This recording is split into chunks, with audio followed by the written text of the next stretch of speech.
we're going to start it in 5, 4, 3. Okay, welcome everybody. Welcome to our chat and learn today with Power to Fly. I am Hunter. I am your moderator with Power to Fly, and I'm so excited to be here with you, and thank you for tuning in.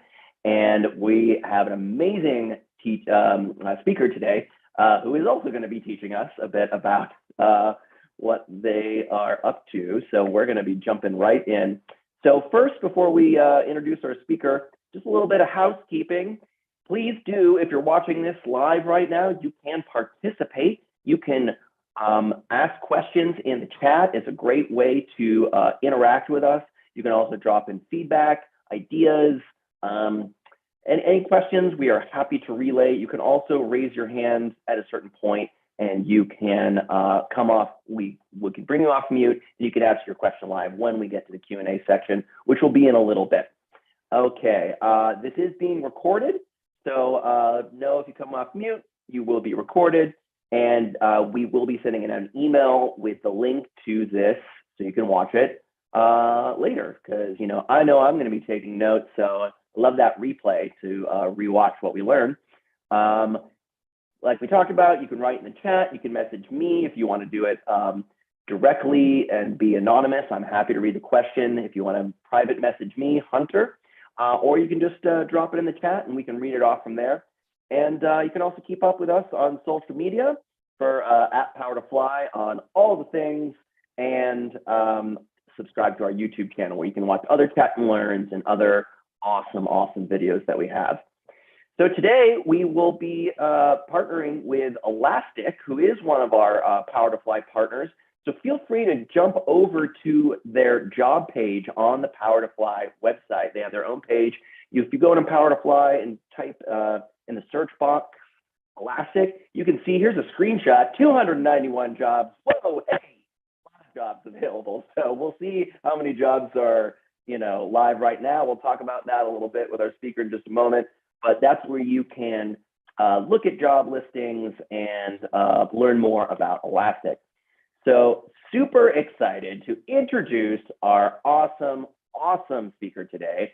We have Angela Kling, and Angela is a commercial account executive at Elastic with over 6 years, and I love this, SaaS B2B sales experience. Bring the SaaS today. And yes, there we go. Maybe, when you come off me, you can tell me what that really stands for. Just, but I think it's sassy, right? That's what it stands for? Okay, great. So she has a wide range of selling experience and has worked at successful startups, including SalesLoft, to publicity traded organizations like New Relic and Elastic, who we are here with today. Angela has a passion for helping women pursue careers in STEM, and she enjoys learning about software product development. So we're going to be hearing about that and some things to highlight today, some main takeaways, some of them, but not all of them, mistakes to avoid when transitioning into a new sales role, how to set attainable goals that are data-driven, and tips on how to determine and pursue your next career move, which is, I think, incredibly important. I know a lot of people are pivoting right now. And, in tech and industry, I love people are like, I've been at this job for almost 3 years. I'm an old timer, so people move around. So we're going to have a lot of great advice and tips for you there. So please give a digital round of applause to Angela. Oh, thank you so much, Hunter. And thank you, Power2Fly, for having me. I am a huge fan of your mission. I think the way that you target your audience is just so impactful, and it's a really meaningful cause. So I'm happy to be involved, and I absolutely love the place that I work, Elastic, and so I'm very happy to come on and chat a little bit about my background and the company today. But yeah, so SaaS stands for software as a service. And I love it because I am a little sassy. So it's cool to get to write that down. There's so many dang acronyms in tech. I can barely keep up with it. ARR, TCV, TAM, just gosh, there's a lot in any industry. What about Um, STEM? What is that? that is science, technology, engineering, and math. So I'm involved with two groups here in Atlanta, Georgia, where I live, Technology Association of Georgia, and then a division of that is called WIT, Women in Technology, and their goal is to promote young females, young girls to pursue careers in STEM. So it's really great. I've been like a mentor before to young girls, which is cool. Just like giving them a sounding board, letting them know, yep, here's the options in college, but there's so much more you can do with an IT degree, or if you just get this degree, that it opens up so many worlds of opportunities post grad. So it's a super rewarding experience. I was literally just talking to my husband about this. So he's surrounded by women at all times. I have two stepdaughters, and then we have two female dogs. So literally, he is gets a lot of female hormones every month, but he wouldn't have it any other way. So it's us here in Atlanta. I went to school at UGA, graduated over 10 years ago, and have been in Atlanta ever since. Go Dogs. And I'm a huge fan of sports. I'm playing in our team March Madness bracket right now, which mine is totally wrecked. I don't know if any of you have been following along with the men's basketball. But yeah, huge fan of sports, love live music, and love meeting new people. So thanks for having me. Thank you for being here. And Angela, could you tell us a little bit about Elastic? I think probably most of the folks on the call and watching are familiar as they signed up for this, but maybe for folks that want a little more in depth, can you tell us a bit about it? Yeah, absolutely. So Elastic is really amazing technology. We have three main pillars of products that we provide to different customers. It's primarily a B2B or business to business software. And we have three verticals, right? So the first one being security software, which we sell to IT security teams. It's a SIEM and endpoint protection platform. So what that means is essentially helps these companies think about, your doctor's office, right? They have an electronic medical record system that contains a lot of very personal information, right? And there's platforms out there like Elastic that help those IT teams make sure that hackers don't have access to your system, that no one's trying to log in and get records when they shouldn't. So that's a very easy way to understand it, but that's kind of what I tell my parents what I do. So I'm going to explain it like that to you all. So that's the security side. Then we also have a monitoring platform. So think about that for a retail site. It's Black Friday. You go to Sephora.com. You're trying to get that makeup girl, and the page does not load. You get an error. You can't check out. That's a big problem for Sephora, right? So our software at Elastic on the observability platform helps those IT teams and developers understand, hey, what's the issue that's causing this person to not be able to check out? Or, why is our page loading so slowly? So has a really big direct impact to revenue. That's one example for e-commerce companies. And then thirdly, huge part of our platform is search, Elasticsearch. It's in our name, right? It's in our core DNA. So anytime you are searching for an Uber on your phone, or maybe you're trying to pull up, a good Netflix movie to watch, Elasticsearch is that technology that powers the search experience for you, and it runs in the background. So it's embedded in a lot of the, websites and apps that you use every day, that maybe you have no idea. So it's extremely popular. It's an amazing product with strong customer base. We've been around for 10 plus years, publicly traded. And I'm just super fortunate to work with these very smart individuals. Thank you for that. Yeah, I always love being able, like the opportunity to do this, because I learn about these companies that it's like, oh, I actually do use it every day, but maybe I hadn't heard of it before. So it's really wonderful to get a peek behind the scenes here. Absolutely. So we have a bunch of questions that were submitted by folks that have signed up for the call in advance. So I'm going to read some of those off, if that's good by you. Yeah, And absolutely. great. And then anyone on the call, feel free to drop your questions in the chat, and I am happy to ask them on your behalf. Or if you want, you can raise your hand and we can bring you off mute if it seems relevant to the topic that we're on. So first off, I love this question, just right out of the gate.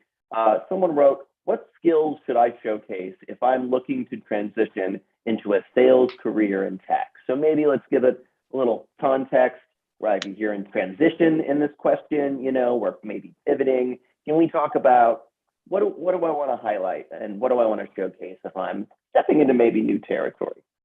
Yeah, absolutely.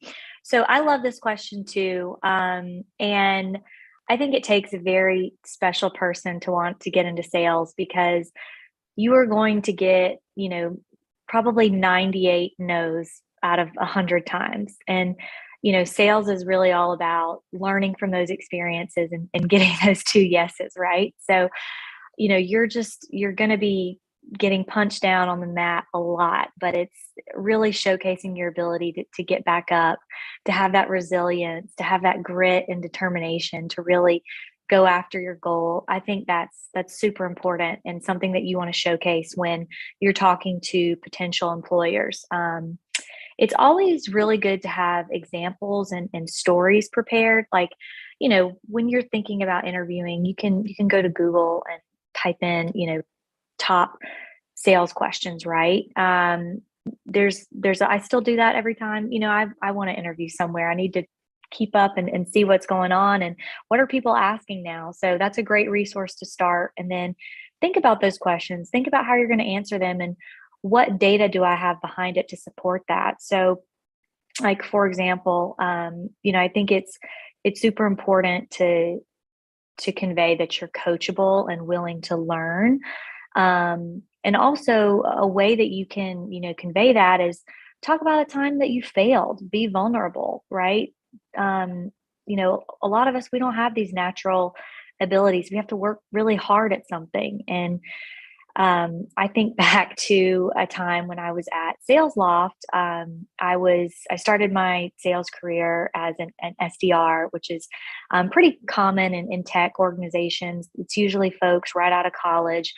I was I had a few other jobs right out of school. So I felt like I was kind of coming into the tech scene a little late. I was in IT recruiting and I started as an SDR, did really well at that, but I couldn't wait to become an AE. That was like my total goal, so I could actually close deals. And for anyone that's not familiar, an SDR's job is to set up introductory meetings for an account executive. So they help with a huge part of the sales process, which is building pipeline and giving the AE, more at bats to close deals, open more doors. So I finally got my chance to step up to the big leagues here, move over to AE. And I thought, man, I cannot wait to never do a cold call again. I'm going to have an SDR that's going to do that grunt work for me. And I totally just sat back, rested on my laurels, and I didn't do any prospecting. I said, I've earned the right to not do this. My SDR will do it. I'll be fine. And I missed my first, as an AE, I missed my first quarterly quota goal, which was crushing because I also, got promoted with a cohort of people and they all hit their goals. And hey, here I am, the star SDR. I missed my first quarter as an AE. And I was just like, wow, I can't believe this happened. And when I looked back at it, I was like, I stopped, my repeatable process. I stopped doing what I was best at. And I really taken that lesson with me from now on. I have an SDR here at Elastic who I love, I work very closely with, but I still prospect and cold call and cold email myself every day. and I don't want to lose those skills. And so, very long-winded way of answering, but I think be ready to showcase that you are, you're resilient. You can learn from your mistakes. That you have strong critical thinking skills. Those are things that I believe managers really look for in sales candidates. And it's some of the best qualities of sales professionals that I've ever worked with. Wow, that was so much in there that I can unpack with you. And thank you for all of that. Okay, so first off, there's some acronyms in there. So you got AEA, it was one of them, or AE, sorry, and now I'm messing it up. Yes, no worries. Account executive. So that's my title AE. now. Yes. Yep. Yes. Account executive, account manager. You'd be surprised. There's a lot of people that are just individual contributors like me that are, selling, but they have some big fancy title, regional vice president of business development. And a lot of times that can mean you're just a salesperson. So there's a lot of different ways to spin it. Great. And there's, I also love that you were talking about how you regularly Google like top sales questions. Would you say they changed like drastically, or do they kind of stay things, do different trends? What are some of the trends right now? Can you speak to? Yeah, I think definitely, sales leaders are more data driven. They want, qualitative numbers to show how you've hit your goal. I've definitely seen a rise in like those types of questions. It's really intimidating interviewing. So I have to give a shout out to I don't know if there's any recruiters on, but man, you guys have such a tough job right now, especially with the pandemic. A lot of companies it's a fantastic time to get into sales because a lot of companies are opening up that are maybe headquartered in San Francisco, where previously you needed to live in California. They've opened it up to all across the US or different parts of the world, right? Because a lot of what we do can be done virtually. So there's a lot of competition. And I think definitely the more prepared you can be, the better your chances are, right, of getting through those rounds of interviews. Yeah. You also mentioned vulnerability in the interview, and I'd like to read something from someone I love, and you probably know where I'm going with this, is Brene Brown. He says, vulnerability is not winning or losing. It's having the courage to show up and be seen when we have no control of the outcome. Vulnerability is not weakness. It's our greatest measure of courage. Would you say it's courageous to be, vulnerable in an interview? And do you see people rewarded for that courage? Absolutely. I think, it's always important to be truthful. I learned that when I was in IT recruiting that, a lot of times people would hide very short stints on their resume. They didn't want to get into that. And when you do background employment checks, that stuff comes up. You've already accepted the offer and it's a huge red flag, right? Because it's something you lied about and, you're starting off this new relationship with your employer. I think it's always better to be upfront and honest, be vulnerable about why it didn't work out. Everyone in our lifetime is probably going to get fired from a job, or it's just part of it. We all make mistakes, and so again, I think it's having the self-awareness to know why you made that mistake, why it didn't work out, what you can take away from it, right? Like why wasn't this company a good fit for me? Or why didn't I really excel in this role? And what am I really good at? What can how can I take that skill set and what I learned and apply it to my next position? I think absolutely, because when you're in sales, you get quizzed a lot about deals from your manager. My manager especially gives me a lot of autonomy to run my sales cycles as I see fit, but it's his job and he reports this up to the business, how much he thinks I'm going to close per quarter, per month. It's his job on the line to understand these deals, understand why these people are talking to Elastic, what's the problem we're solving. And so I need to be vulnerable with him about, hey, these are the red flags I see. I think there's some risk in this deal, and here's why. The more you can voice those things up front and often, it's going to be way better. You're going to have a way better sales relationship and experience with your managers if you keep everything tight, buttoned to the chest. Everything's always coming in. My deals are 100% buttoned up and perfect. Like that never works out. So, I think it's definitely always best to be truthful, vulnerable, 100%.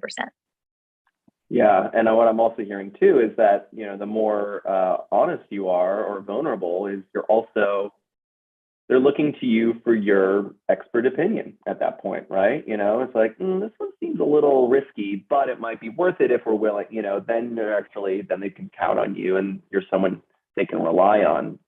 And Yeah, potentially, absolutely. move upward, right?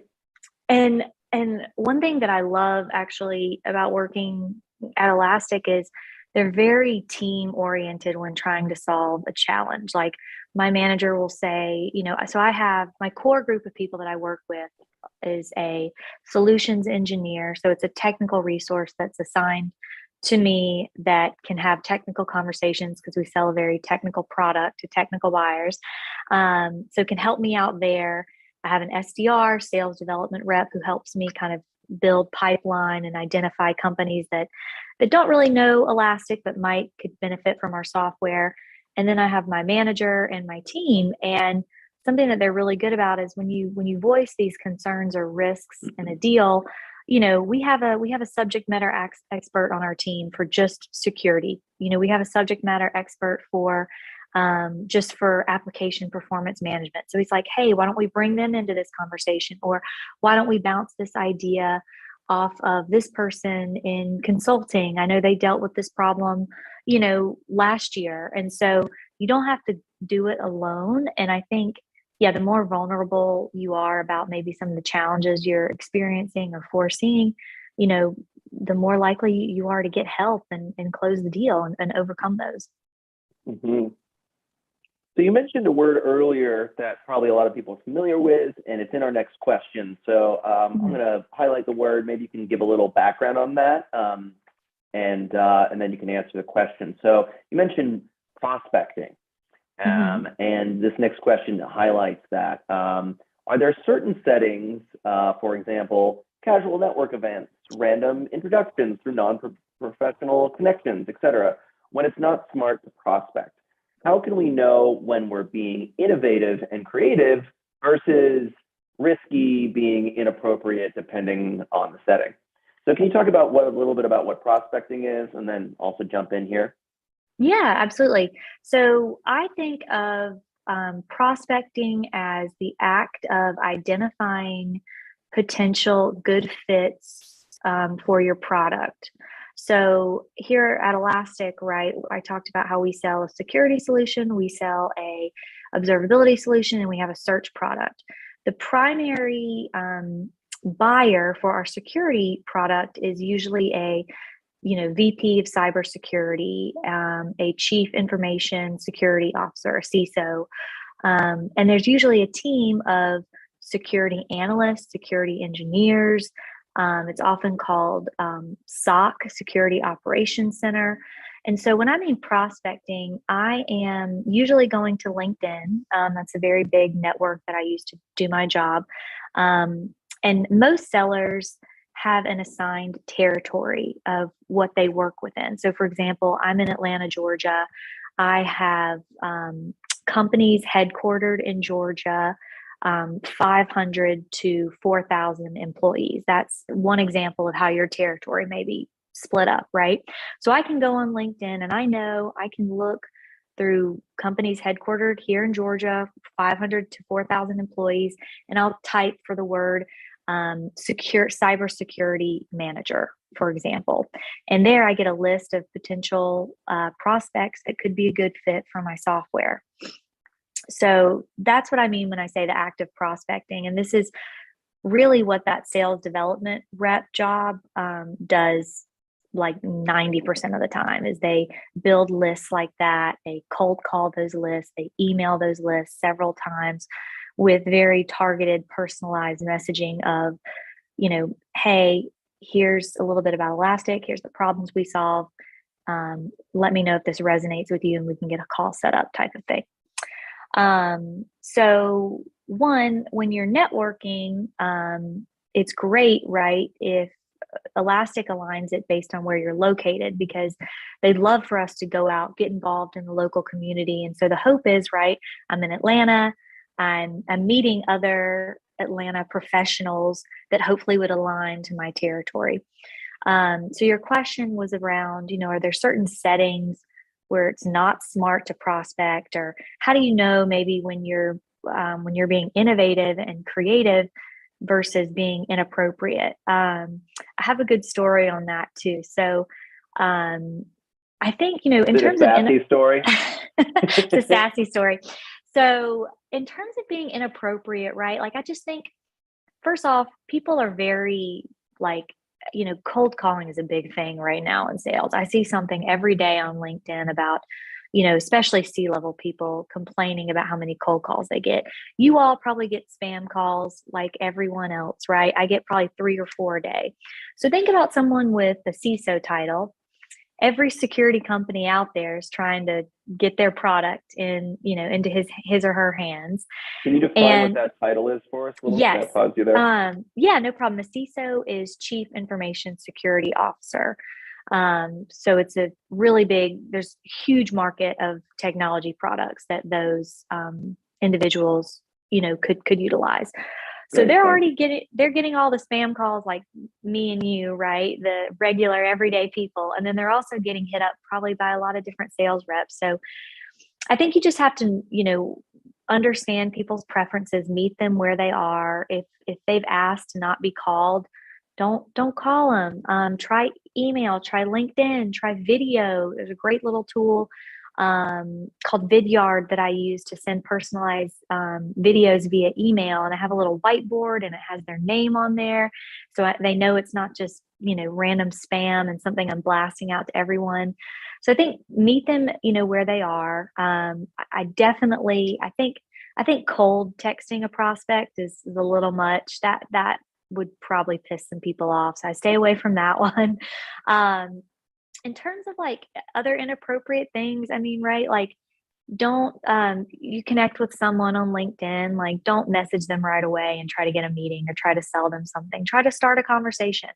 Because that's what every other sales rep is doing, is just trying to sell them something, trying to get that first meeting set up. And, it's like asking someone to marry you on the first date. Like, you're just trying to get to know them, right? Like, treat it like you would a normal conversation. But definitely, like, there's ways to be creative. I remember one time oh my gosh, I had this target list of accounts that I was trying to break into, and I wanted to get a meeting with this one lady so bad. She was so cool. She was a female sales leader.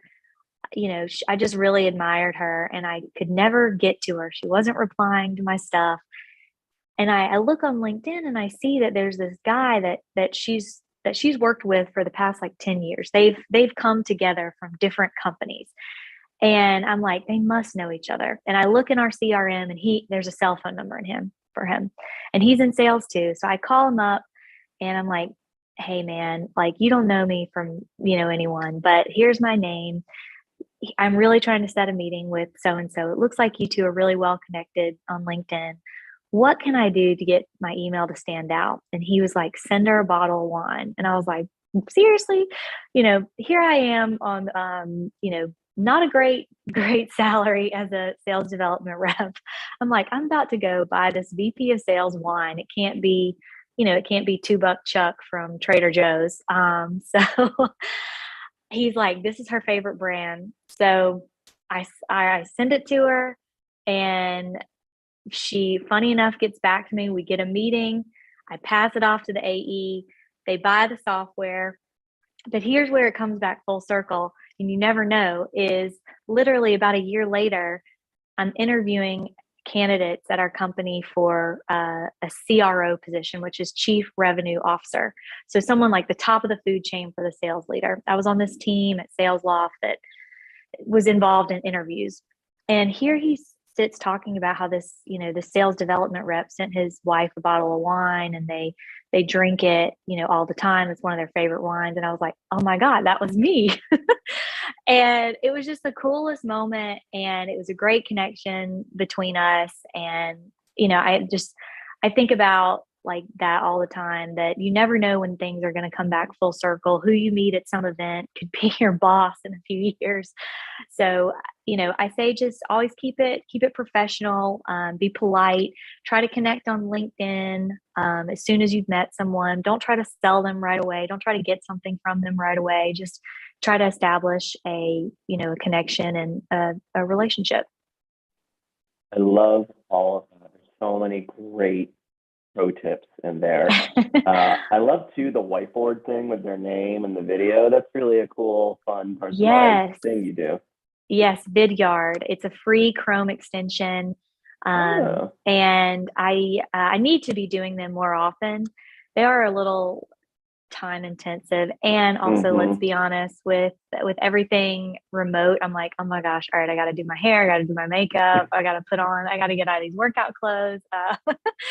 So I'm like, okay, I can knock out my Vidyards one day a week. I'll get decked out and do these and look presentable. Yeah, right. Well, it's kind of perfect transition to the next questions, because now we're 2 years into the pandemic, and now it's like there's new normals, right? Like if you don't have good lighting, it's like now that the bar has been raised, I feel like, for a lot of these types of things. Oh my gosh, I know. Tell me about it. I can still remember when we got sent home from the job that I was at, and I was like, oh, we'll probably be back in like, 2 weeks. And here we are like 2 years later. Yeah, I think, a lot of it really boils down to the company you work for. Like Elastic has been remote and virtual world before the pandemic started. And so I feel like one, they've done a really good job of understanding concerns, questions that employees had about this, from the get-go. We get a stipend to set up a home office. They send us a monitor, a keyboard, even though my husband actually works from our office and he uses that monitor more than I do. So thanks, Elastic. But as you can see, like I'm literally right now, I'm doing this from my dining table, and I take all my customer calls here. It's super flexible. So I think a lot of it has to do with the company and where you work, and like, what they expect of you, right? Like I look presentable for all my meetings. My manager doesn't require us to have our camera on. I can turn it off if I'm not feeling it. I think it's always better in sales, especially to have a face with a name. I think it makes you more personable. Remember, you're more likely to be remembered. So I encourage it if you can turn on your camera. But it's definitely awkward, right? Like I have someone on my team.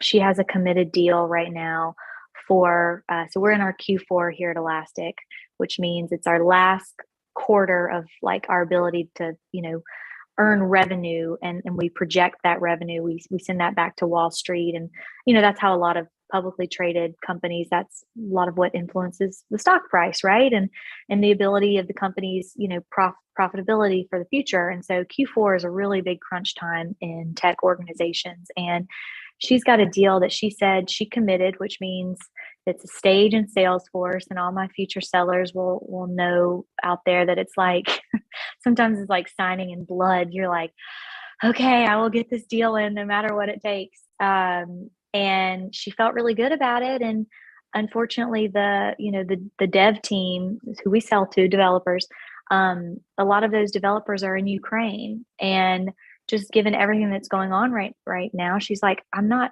pushing for this deal. Like they have bigger things to worry about, right? Like, sorry, I know it was committed, but like, I'll find something else to backfill it. And like, so I think just understanding like the cultural nuances, things that make sure you're up to date in the world, right? There's a tornado in Austin the other day. Like, I don't cover Austin, Texas.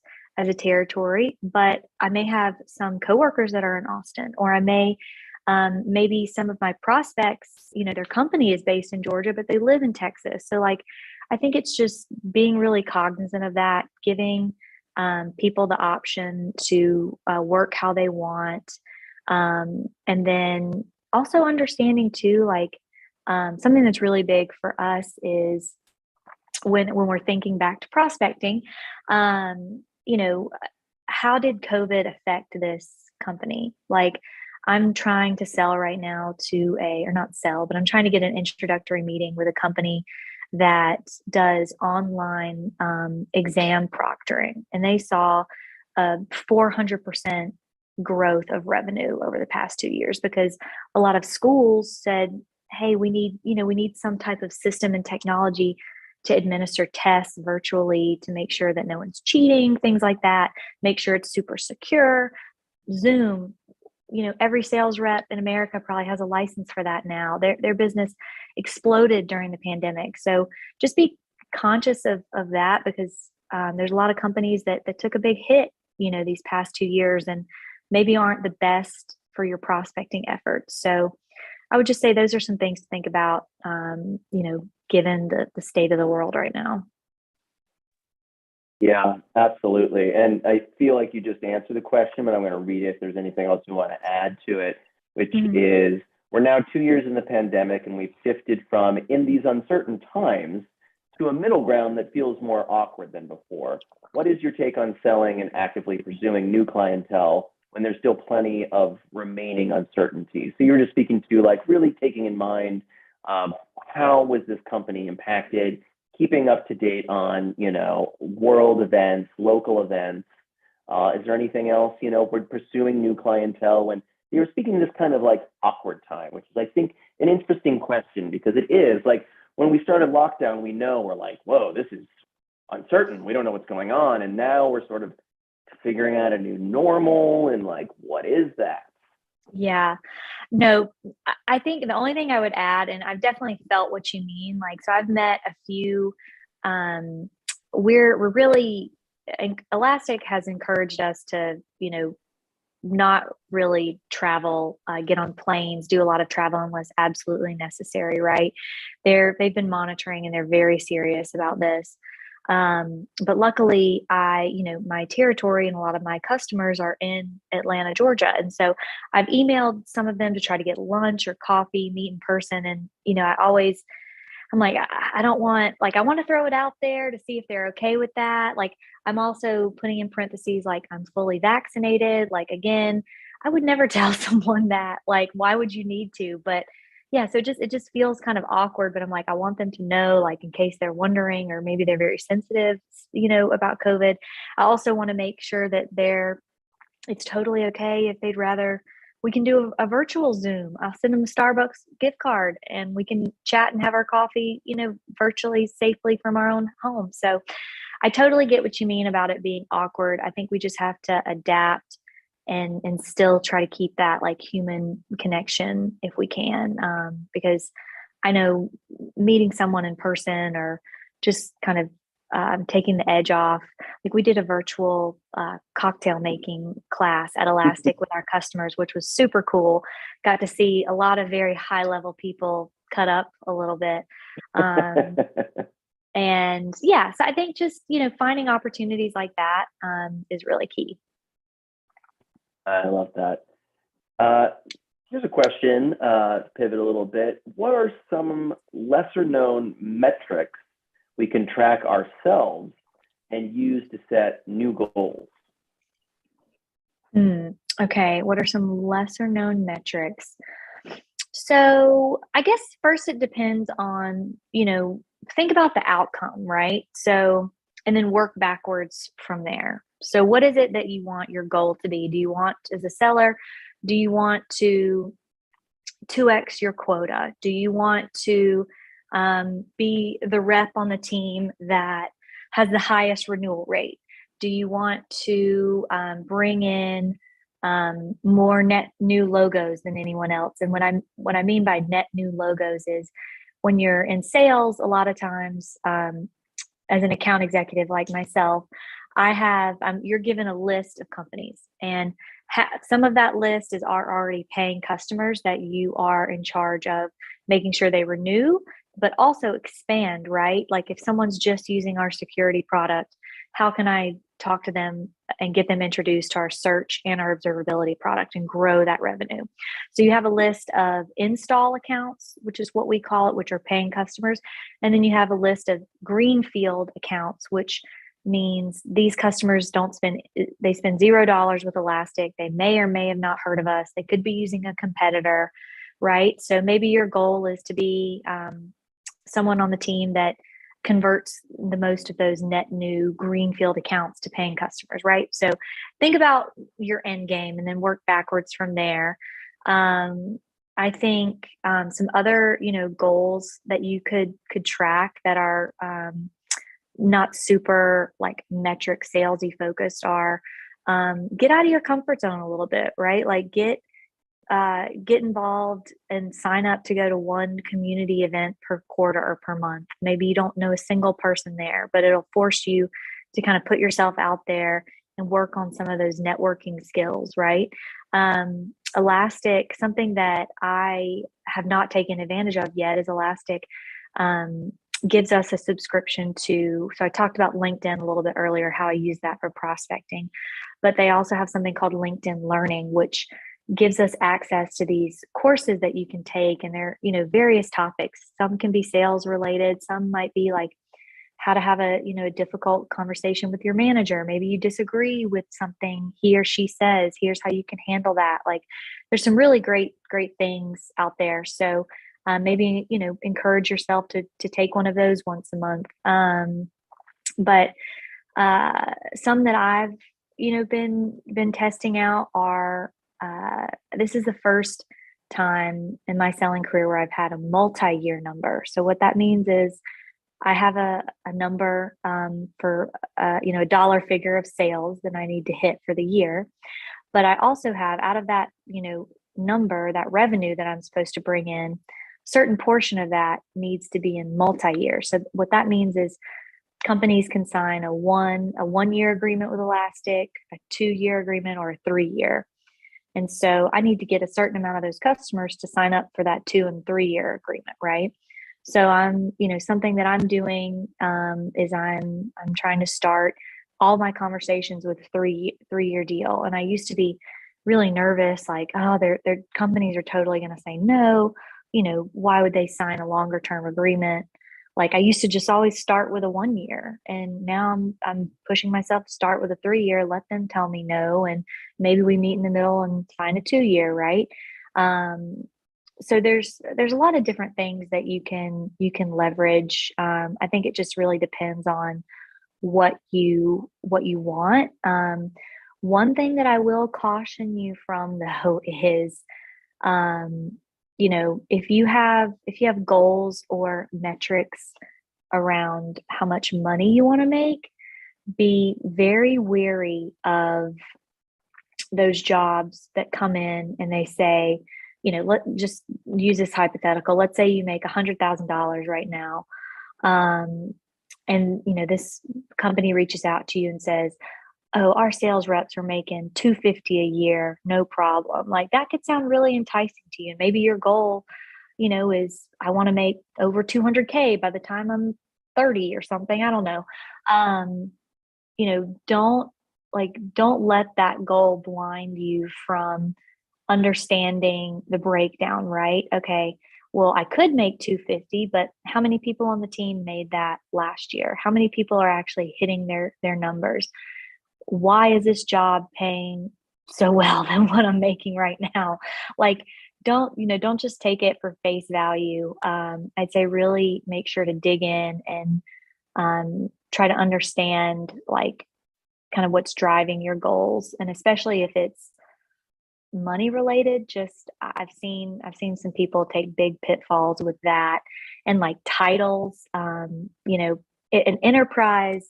So for example, a lot of people think like enterprise selling is like the top tier, elite tier you can do. And these are like, a lot of enterprise accounts would be things on like the Fortune 50 list. So like your Home Depots, your Deltas, you're very, very large, Blue Cross Blue Shield, you're very large organizations with thousands, hundreds of thousands of employees. And, one of my coworkers that I worked with, they'd been an AE for about a year, and they left the company to take on an enterprise AE job. And usually those jobs, people do enterprise selling. You don't really get into enterprise until you have at least 5 to 10 years of selling experience.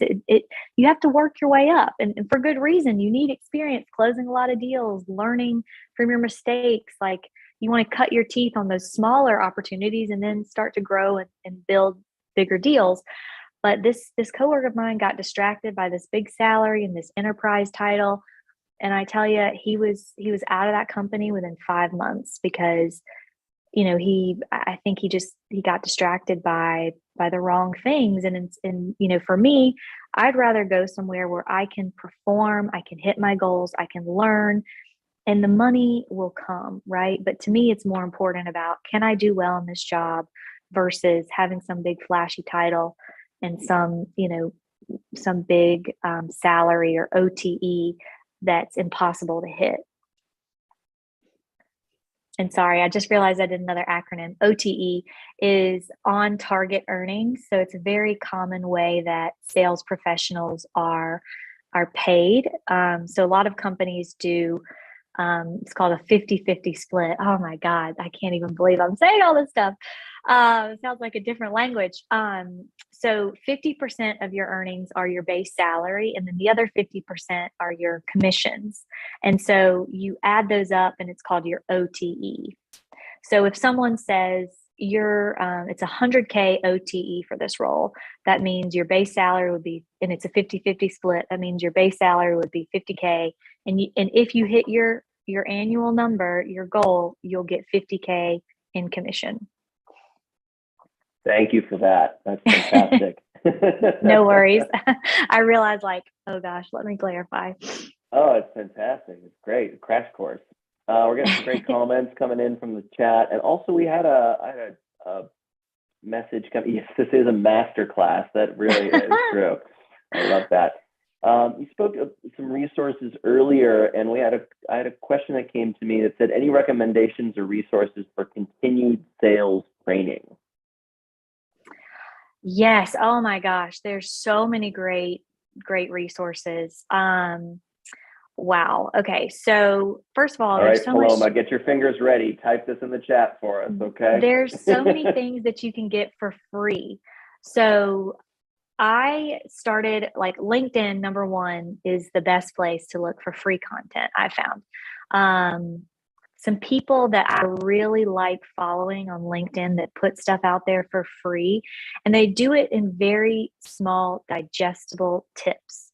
I would love to have the time to listen to an hour-long podcast every week, but I just don't. So if I can take my sales content in the form of these little posts that these people do, that's great. So some people that I recommend following for sales specific stuff are John Barrows. It's a guy out of Boston who I love, who is no fuss, no BS. Here's the straight, facts of it. A lot of people, and what I love about him too, is that a lot of times these sales trainers, they talk about all this expertise in selling, but they haven't done it in 20 years. And it's dude, how can you even talk about it? You haven't done it in so long. So he really walks the walk and has, the talk behind it too. He's great. John Barrows, love him. Kyle Coleman is a VP of sales at this company called Clary. I don't know him. I've met John Barrows before and I've taken some of his training before, but don't know Kyle, but love him. He does a lot of great stuff for SDRs specifically. So if you're newer in your sales career, and again, like I was saying earlier, I still prospect every day. It's a skill that you don't want to lose when you become an account executive. He posts a lot of great stuff. I also love Scott Leese and Richard Harris. There's an all-female group called the Bridge Group that does a lot of sales strategy consulting. They have a lot of great blog posts. So those are some good names. There's also very common sales methodologies that companies follow. So there's a book called The Challenger Sale. I personally couldn't get through it, but people swear by it. So maybe check that one out if it resonates with you. Scott Leese, oh my gosh, I'm blanking on this book that he wrote, but it was awesome. It was talking about, and again, follow him on LinkedIn, but it was like perfect for my attention span. It was like the shortest book I've ever read. And he talked about how when you're in sales, it's a lot, what you're trying to do is your customer has to admit that they have a problem. And otherwise, why would they pay for something, right? You can have all these talks all day long about how you want to improve, but until you get your customer to admit they have a problem, which Scott resonates it to, like you're dealing with an addict. If anyone ever has an addict in your family, you know that they will not change until they decide they need to. You can talk to them all day long about it and the pain and suffering that it's causing. But, sales is a lot like that too. Until your customer or buyer admits, yeah, we have this problem. We need to solve it. Here's where it is on my priority list. You don't have a deal in a lot of cases. So that was a really great one and a short book to read, but really stuck with me. Let me do a quick Google search on it. Scott Lee's book. And thank you, Paloma is dropping in everyone's LinkedIn that has been mentioned. Thank you so much. So feel free to click on those resources. Yes, the book is called Addicted to the Process. And again, it's tiny, but it's perfect because that's the kind of stuff that I need. Like I said, I couldn't get through the Challenger Sale. It's like 300 pages and my attention span just couldn't stick with it. So find something that works for you. There's a lot of free stuff on LinkedIn, YouTube, great place to look. But hopefully you can find something that sticks with you from those names. Amazing. Thank you so much. And Paloma just dropped in the link to that book as well. Okay, great. We have a little less than 10 minutes left, so we're going to do a few more questions. Feel free to drop any more in the chat box if anything's coming up for y'all. Here's a question from that was submitted. I know my product well, and I understand the pain points which it addresses, but I really need tips for researching and converting cold leads. I want to set realistic goals to gauge my improvements in this area, but I'm really unsure how to track this outside a basic percentage of converts, compared to calls. Okay, so this is about converting cold leads, which I love doing. Man, there's nothing better in the world that I've experienced as a seller than finding something from nothing yourself, going out there, identifying this account or this person, strumming up a relationship with them, getting them engaged into a conversation, you understanding there's a mutual benefit, going through a sales cycle and closing that deal. I mean, that is literally nothing sweeter because I feel so accomplished. I feel like such a baller. It's the best feeling. And those are the deals that I remember the most as a seller. Now, inbound leads are great too, but a lot of times, you might not have that luxury. So I would say first thing, before you even start to think about like cold prospecting, I think you said in the question, it says, I know my product well and you understand the pain points. Great. Do you have like compelling customer stories or do you have metrics that quantify the ROI of your product? That's super important. A lot of times customer stories have a ton of fluff in there of like, oh, Elastic is so great. It really helped our process with yada, yada, yada. No, give me the cold facts. Like, did Elastic help double my revenue? Did it help me get, products as a development team? Did it help me ship new products out the door faster, which increases my time to market, which increases my, my profitability? Did it help lower our outages, right? Like how much money did it save me by not breaking our SLAs? Like people want to know those like cold, hard numbers and facts. So I'd say make sure you have those details ready because you're going to need that stuff when you start converting people. Something that, that I think is harder to track, but that I really experimented with is your opener in cold calls. Now, this is also a big debate on LinkedIn. You call someone, they don't know you, you say, "Hi, I'm Angela with Elastic. How are you?" That's one way to open the call. Another might be, "Hi, this is Angela with Elastic. I know you weren't expecting my call. I promise to be brief. If you'll give me a few minutes, I can tell you why I'm calling." That might be in a second intro you try out. Third one might be, sometimes I use this when if I'm feeling sassy, Hunter, but I'll say, "Hi, this is Angela with Elastic. You weren't expecting my call. To be straight up, this is a cold call. So do you want to hang up now or do you want to roll the dice?" And that's one that's been getting, some laughs. It's been getting me some interesting conversations because it's something different, right? So I would say try that out. Like if you're actually getting people to answer the phone, but they won't give you the time of day for a conversation, test out your different openers and try to keep track of that and those metrics and see how it affects your your conversation rate. Some other ones I would say, start slow, right? Look at like if you're emailing, instead of casting a huge wide net, I'd say try to be very specific, right? You mentioned, I think the person said they understand their customers and the pain points. Well, is out of your customer base, do you really do well in selling into the financial services sector? Or maybe your product's really strong in e-commerce, right? Try to target like those cold accounts and instead of casting such a wide net, be more focused and specific and see like some of those that you can convert. Those are just a few ideas that I thought of. Those are all absolutely fantastic. I love the roll the dice. Do you want to pull a wild card or do you want to hang out? That's fun. That's, Yeah.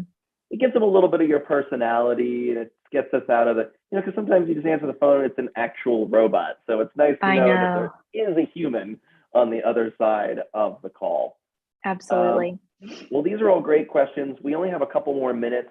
So I'm going to pull up a few questions. We're going to do a little rapid fire of some of these questions here. And so getting real with Sassy Angela. All right. So, you described Elastic in one word, empathetic. Can you just elaborate just to, maybe 30 seconds more on that for me? Yes. I feel like Elastic 100%, it is a business at the end of the day. And I am 100% replaceable, to them. There's 500 salespeople in our organization, but I really, truly feel like they care about me. They are very communicative about COVID, taking time off. They're super generous in all of their resources. We have this thing called shut it down days, which is we get off 2 Fridays a month just because, people are taking on childcare. People are having to take care of elderly loved ones right now. Everyone's got more on their plate and Elastic recognizes that and gives us additional resources to deal with it. So it's absolutely incredible. I truly feel cared about with my individual sales team. Some sales cultures can be super competitive, cutthroat. They won't share any ideas or best practices. We just got off our team meeting yesterday and we're going to start doing this more regularly, but where every one of our reps, when we win a deal, they talk about it, what they learned from it, why they won.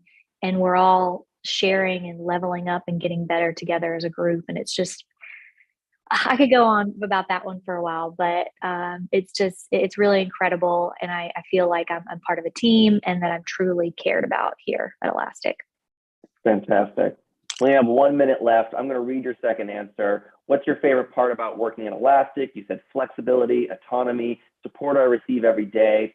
Third question, what are your top tips for someone who is interviewing? Know why you want to work at this company and come prepared with stories and metrics on why you are qualified. And I think that's just really important. You give a lot of great tips of how to cover that. And I just want to thank you so much for your time today. This was fun to get to know Angela a little bit, have some SaaS, coffee talk, our little cyber talk. We'll have a coffee, we'll talk. And I encourage all of you to go to the job page go to powertofly.com, search for Elastic, link up there, link with, I have a feeling Angela will say yes to your LinkedIn request, as she dropped LinkedIn many times today. So reach out there. And Angela, thank you so much for making the time. This has been really wonderful. Thank you. Oh, this was so fun. Great job, great community. Keep up the awesome work that you all are doing. And yes, if anyone has any questions about Elastic, you want to know, the good, the bad, the ugly, like about working here in sales, I will always shoot you straight. So yes, message me, and happy to help out any way possible. Thank you all so much. Have a good one. Stay safe. Fantastic. Thank you. Take care now. Bye.